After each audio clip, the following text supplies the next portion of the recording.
नमस्कार। विकास के लिए विरासत का सम्मान जरूरी, प्रयागराज ने करके दिखाया। सीएम योगी आदित्यनाथ। डॉक्टर श्यामा प्रसाद मुखर्जी, अटल बिहारी वाजपेयी और अशोक सिंघल की प्रतिमाओं का किया अनावरण। समाचार विस्तार से। उत्तर प्रदेश प्रयागराज। विकास करना है तो विरासत का भी सम्मान करना होगा। प्रयागराज ने यह करके दिखाया है। यह बात मुख्यमंत्री योगी आदित्यनाथ ने सोमवार को यमुना बैंक रोड स्थित प्रेरणा पार्क के लोकार्पण समारोह में कही। उन्होंने प्रेरणा पार्क में स्थापित डॉक्टर श्याम प्रसाद मुखर्जी, अटल बिहारी वाजपेयी और अशोक सिंघल की पीतल की प्रतिमाओं का अनावरण किया।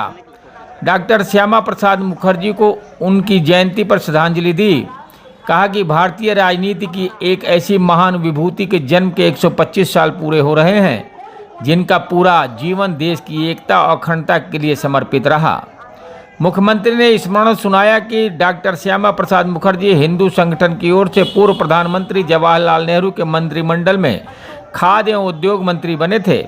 नेहरू ने जब भारत के विरुद्ध आचरण किया तो सबसे पहला विरोध डॉक्टर मुखर्जी ने ही दर्ज कराया। उन्होंने मंत्री पद का मोह नहीं किया, इस्तीफा देकर जनसंघ की स्थापना की। आगे चलकर इसी संगठन ने भाजपा का रूप लिया।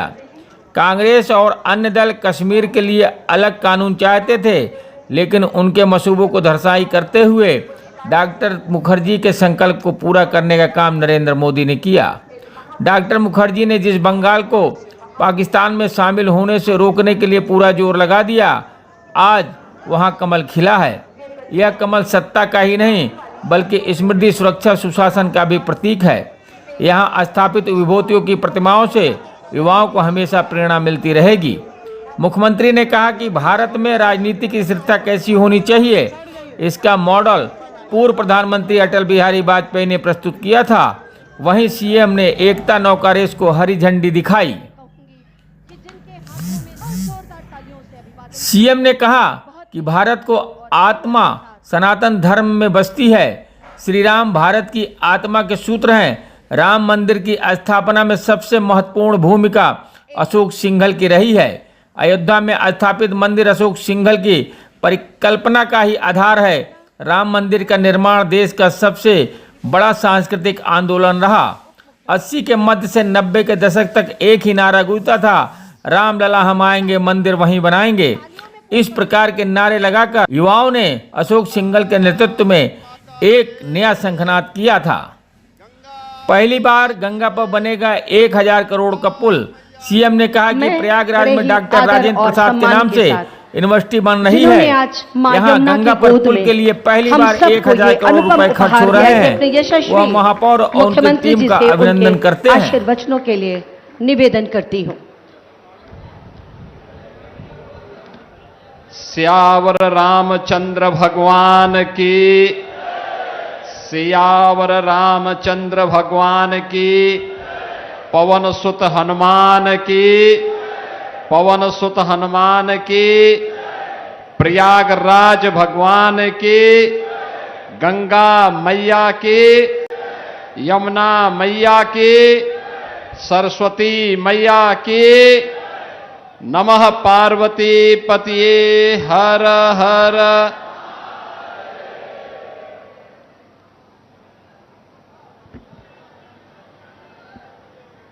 प्रयागराज की इस पावन धरा पर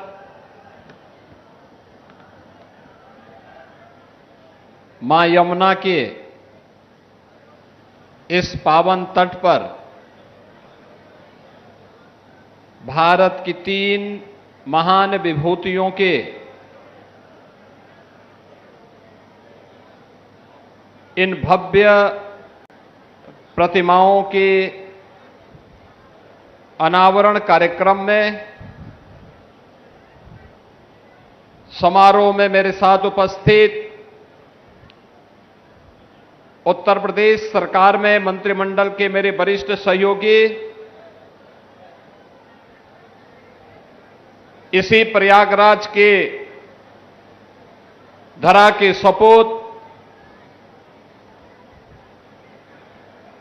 उप मुख्यमंत्री श्री केशव प्रसाद मौर्य जी, प्रभारी मंत्री प्रयागराज श्री स्वतंत्र देव सिंह जी, प्रयागराज की ही धरती के सपूत उत्तर प्रदेश सरकार में औद्योगिक विकास के मंत्री श्री नंद गोपाल गुप्ता नंदी जी, इस पूरे कार्यक्रम के आयोजक और संयोजक लोकप्रिय महापौर प्रयागराज श्री गणेश केसरवानी जी, माननीय सांसदगण श्री प्रवीण पटेल जी, डॉक्टर विनोद कुमार बिंद जी, जिला पंचायत अध्यक्ष डॉक्टर वीके सिंह जी, माननीय विधायकगण श्री सिद्धार्थनाथ सिंह जी, श्री हर्षवर्धन वाजपेयी जी, श्री दीपक पटेल जी, श्री गुरुप्रसाद मौर्य जी, श्री पीयूष रंजन निषाद जी, श्री राजमणि कौल जी, श्री वाचस्पति जी,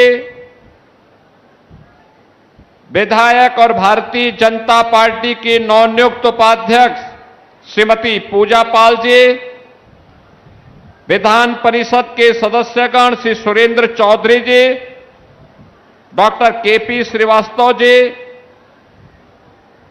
बाबूलाल तिवारी जी, प्रदेश उपाध्यक्ष सुरेश मौर्य जी,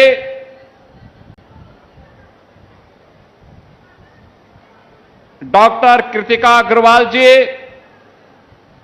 पूर्व सांसद प्रोफेसर रीता बहुगुणा जोशी जी, श्री संतोष पटेल जी, नीरज त्रिपाठी जी, पूर्व विधायक श्री अशोक वाजपेयी जी, उदयभान करवरिया जी, जिलाध्यक्ष महानगर श्री संजय गुप्ता जी, जिलाध्यक्ष यमुना पार श्री राजेश शुक्ला जी, जिलाध्यक्ष गंगा पार श्रीमती निर्मला पासवान जी, रुद्रसेन जायसवाल जी, नगर निगम कार्यकारिणी के हमारे सभी पदाधिकारीगण, पार्षदगण, भारतीय जनता पार्टी के हमारे सभी पदाधिकारी, भारी संख्या में प्रयागराज के आज के समारोह के साक्षी बन रहे सभी उपस्थित बहनों और भाइयों, मेरा आज ये सौभाग्य है कि आज मुझे एक बार फिर से भगवान प्रयागराज की इस पावन धरा को नमन करने का अवसर प्राप्त हुआ है। बहनों और भाइयों, आज का दिन हम सब के लिए एक अत्यंत महत्वपूर्ण दिन है। आज भारत की राजनीति के एक ऐसे महान विभूति के जन्म के 125 दिन हो रहे हैं, जिनका पूरा जीवन भारत की राष्ट्रीयता के लिए, भारत की एकता और अखंडता के लिए समर्पित था। ऐसे महान शिक्षाविद, महान स्वतंत्रता संग्राम सेनानी, भारत के स्वतंत्र भारत के पहले खाद्य और उद्योग मंत्री और एक देश में दो प्रधान, दो विधान, दो निशान नहीं चलेंगे का उद्घोष करके अपने आप को बलिदान देने वाले भारत माता के अमर सपूत डॉक्टर श्यामा प्रसाद मुखर्जी की 125वीं जयंती के अवसर पर मैं आप सभी प्रयागराज वासियों को, प्रदेश वासियों का हृदय से अभिनंदन करते हुए डॉक्टर श्यामा प्रसाद मुखर्जी की स्मृतियों को नमन करते हुए विनम्र श्रद्धांजलि अर्पित करता हूं। मैं नगर निगम को इस बात के लिए हृदय से धन्यवाद देता हूं, महापौर जी को, सभी माननीय जनप्रतिनिधियों को, जिन्होंने आज की स्थिति को इस भव्य रूप में एक प्रेरणा दिवस के रूप में हम सब के लिए यहां पर आयोजित कर दिया। एक साथ भारत की 3 महान विभूतियों के इन भव्य प्रतिमाओं के अनावरण के कार्यक्रम के साथ जोड़ करके, और वह भी यमुना के इस तट पर। याद करिए, सामान्यतः लोग इन स्थलों का दुरुपयोग ज्यादा कर लेते थे, लेकिन ये सार्वजनिक कार्य के लिए इसका उपयोग हो, यहां पर महापुरुषों के इन महान विभूतियों के इतिहास के बारे में नौजवान और वर्तमान पीढ़ी जान सके, इस दृष्टि से इन 3 प्रतिमाओं की अत्यंत महत्वपूर्ण भूमिका है। डॉक्टर श्यामा प्रसाद मुखर्जी अखंड भारत के स्वप्न दृष्टा।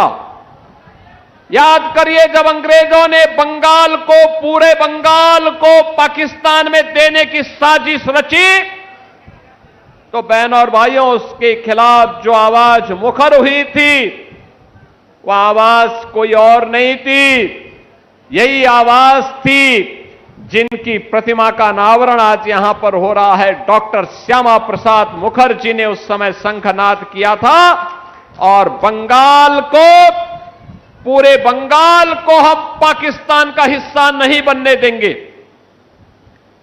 आज उसी का परिणाम है।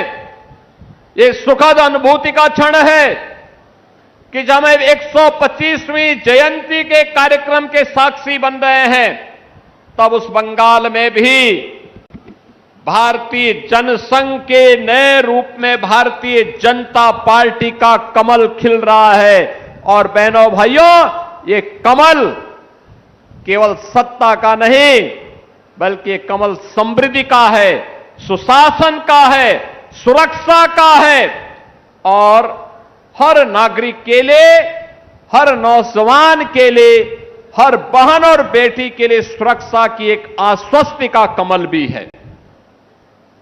बहनों और भाइयों, एक और जहां भारत की अखंडता के लिए डॉक्टर श्यामा प्रसाद मुखर्जी ने अपना बलिदान दिया था। याद करिए, किन परिस्थितियों में डॉक्टर श्यामा प्रसाद मुखर्जी ने कार्य किया होगा, और वे तो मंत्री थे। स्वतंत्र भारत में जो पहला कैबिनेट बना था, वह सभी दलों के नेताओं को मिलकर के बनाया गया था। यह सच है कि पंडित जवाहरलाल नेहरू उस कैबिनेट में प्रधानमंत्री बने, लेकिन मंत्री अलग अलग दलों से भी थे। डॉक्टर श्यामा प्रसाद मुखर्जी हिंदू महासभा से उस कैबिनेट में मंत्री बने थे, लेकिन जब नेहरू सरकार ने देश की भावनाओं के विरुद्ध तुष्टीकरण की नीति पर चल करके भारत की अखंडता के विरुद्ध आचरण करना प्रारंभ किया, उसके खिलाफ कोई स्वर मुखर होकर के सामने आया था, तो वह स्वर था डॉक्टर श्यामा प्रसाद मुखर्जी का।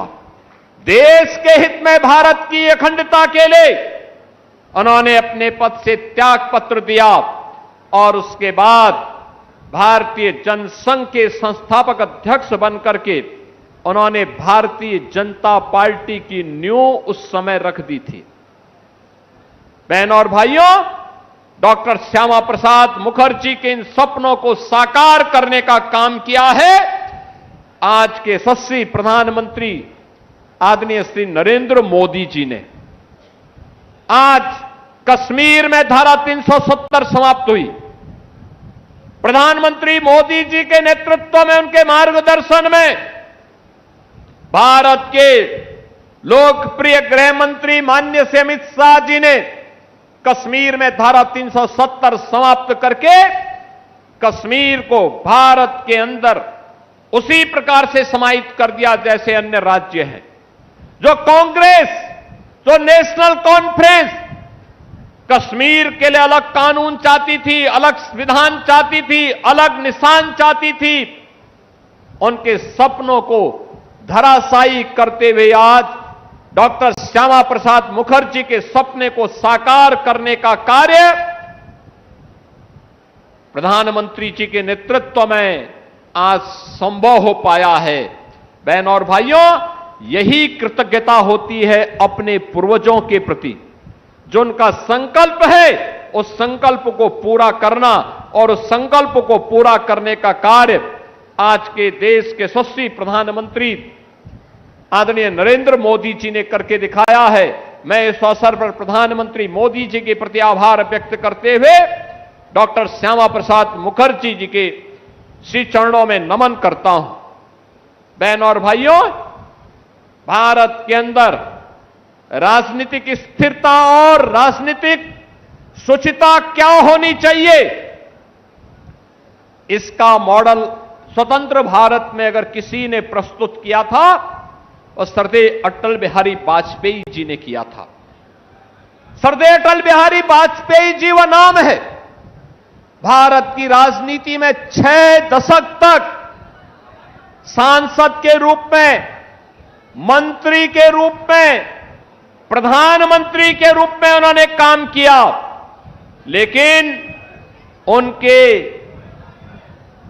सार्वजनिक जीवन के दामन में कोई एक दाग नहीं लगा सकता था। सुशासन का जो मॉडल उन्होंने दिया, गांव के लिए, गरीब के लिए, किसान के लिए, नौजवान के लिए, वो अद्भुत था। ये मेरा सौभाग्य है कि जब वो प्रधानमंत्री बने तो मुझे सांसद के रूप में उनके साथ उनके कार्यों को नजदीक से देखने का अवसर प्राप्त हुआ था, और कितनी सहजता, सरलता के साथ सरदेय अटल बिहारी वाजपेयी जी ने पूरे देश को राजनीतिक स्थिरता के दौर में ले जाकर के सुशासन का एक मॉडल दिया।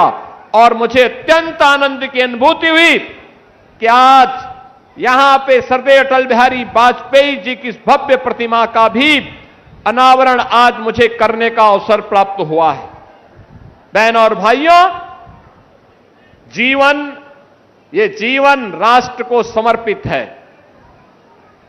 भारत की आत्मा सनातन धर्म में बसती है, और प्रभु राम भारत की आत्मा के मूल स्रोत हैं। राम का मतलब राष्ट्र है। भारत राष्ट्र को एक उत्तर से दक्षिण तक एकता के सूत्र में बांधने वाला कोई नाम है, वह राम का नाम है। इस मंत्र को लेकर के भारत के लिए अपना पूरा जीवन समर्पित करने वाले, सनातन मूल्यों के प्रति अपना पूरा जीवन समर्पित करने वाले सरदेय अशोक सिंघल जी की भी भव्य प्रतिमा आज यहां पर अनावरण हुई है।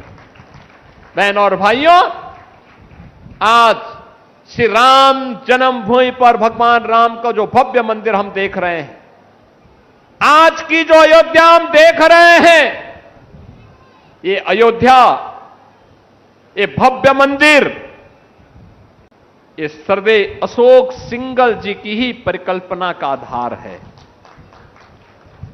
याद करिए, राम जन्मभूमि आंदोलन आजादी के बाद का सबसे बड़ा सांस्कृतिक आंदोलन, सबसे बड़ा सांस्कृतिक आंदोलन।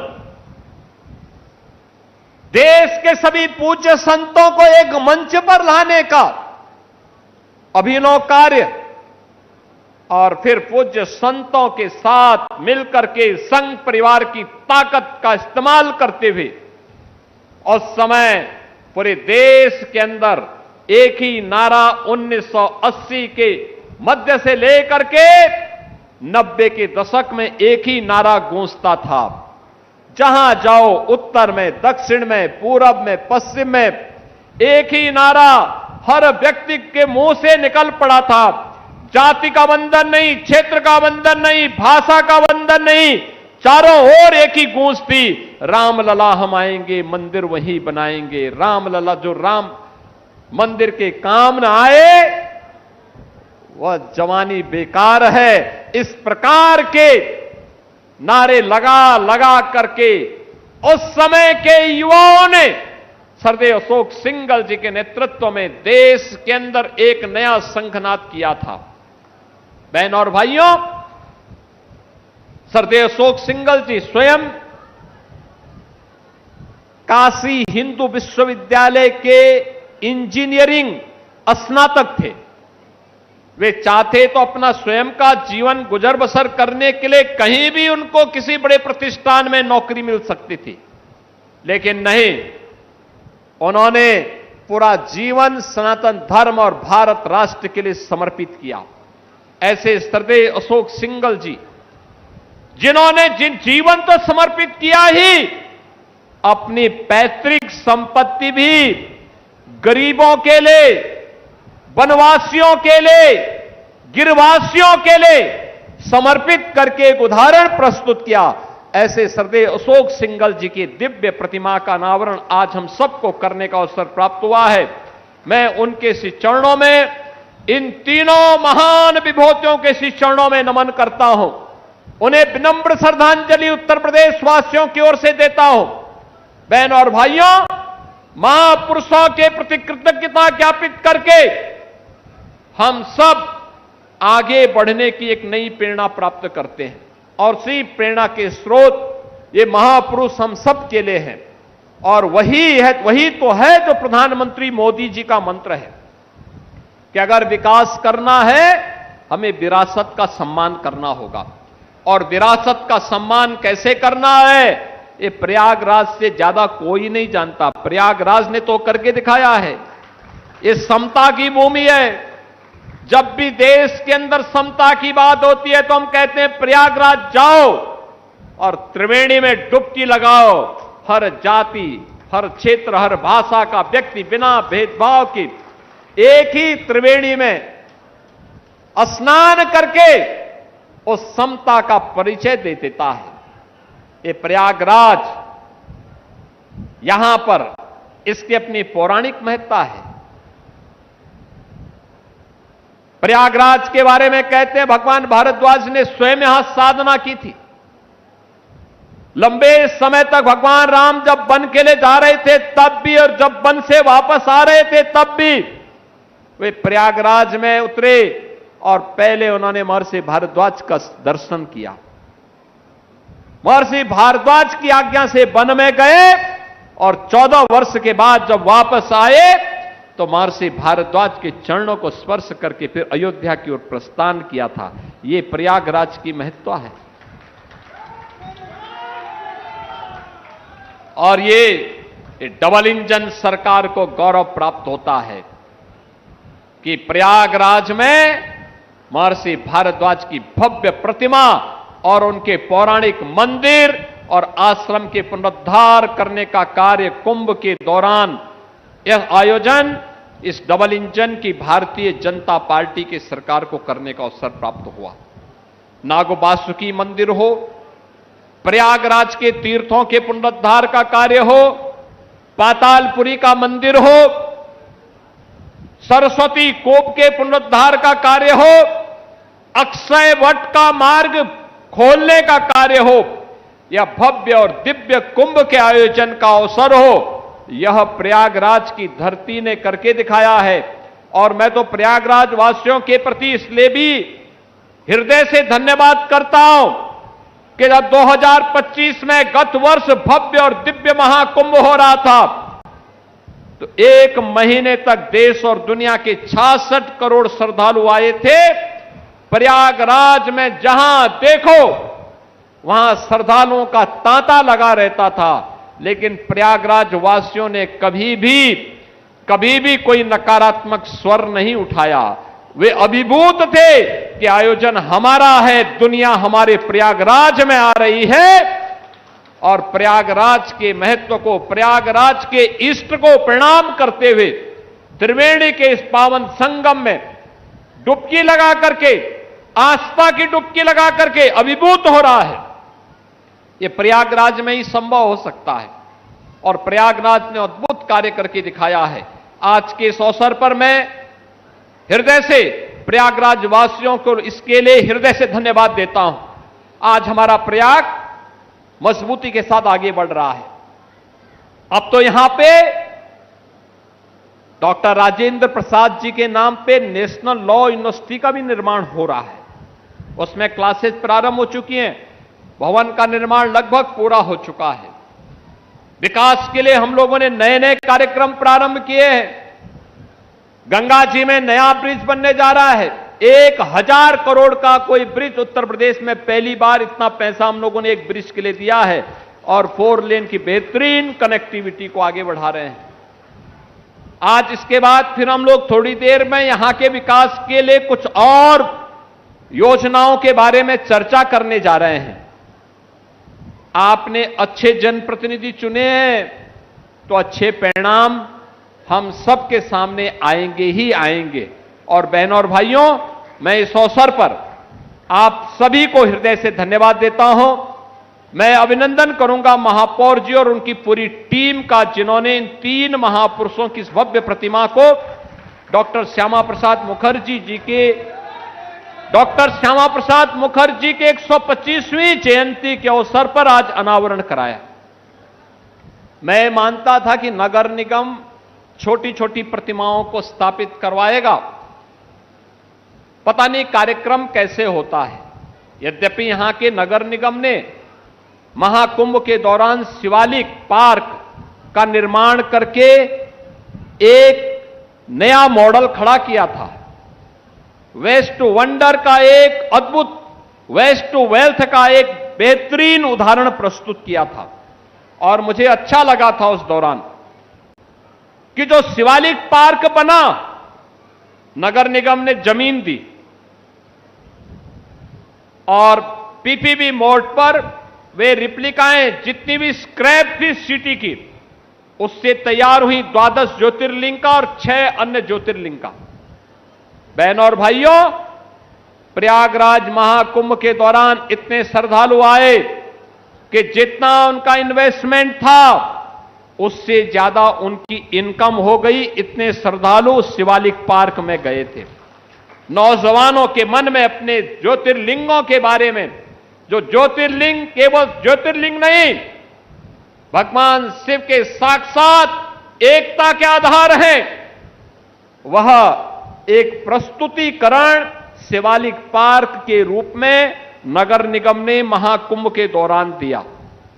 बहनों और भाइयों, इन म्युनिसिपल कॉरपोरेशन को स्मार्ट सिटी के रूप में विकसित करने का प्रधानमंत्री मोदी जी का जो विजन है, उसके पीछे का भाव ही यही है कि नगरीय क्षेत्रों में ईज ऑफ लिविंग के लक्ष्य को प्राप्त करना, आम नागरिक के जीवन को सरल और सहज बनाना, लेकिन साथ साथ वहां पर कुछ ऐसा कार्य करें जो आने वाले लोगों को आकर्षित भी कर सके। और मुझे लगता है कि मां यमुना के तट पर इन 3 महान विभूतियों की भव्य प्रतिमाएं न केवल इस क्षेत्र के संरक्षण की दृष्टि से, बल्कि हर नागरिक के लिए, हर युवा के लिए एक नई प्रेरणा होगी। नगर निगम ने यह भी एक अद्भुत कार्य किया है। नगर निगम के महापौर और पूरी कार्यकारिणी इसके लिए हृदय से धन्यवाद की पात्र है। मैं आज के इस अवसर पर एक बार फिर से प्रयागराज वासियों को आज के इस अवसर पर हृदय से धन्यवाद करता हूं। आप सबके प्रति अपनी शुभकामनाएं देते हुए वाणी को विराम देता हूं। धन्यवाद।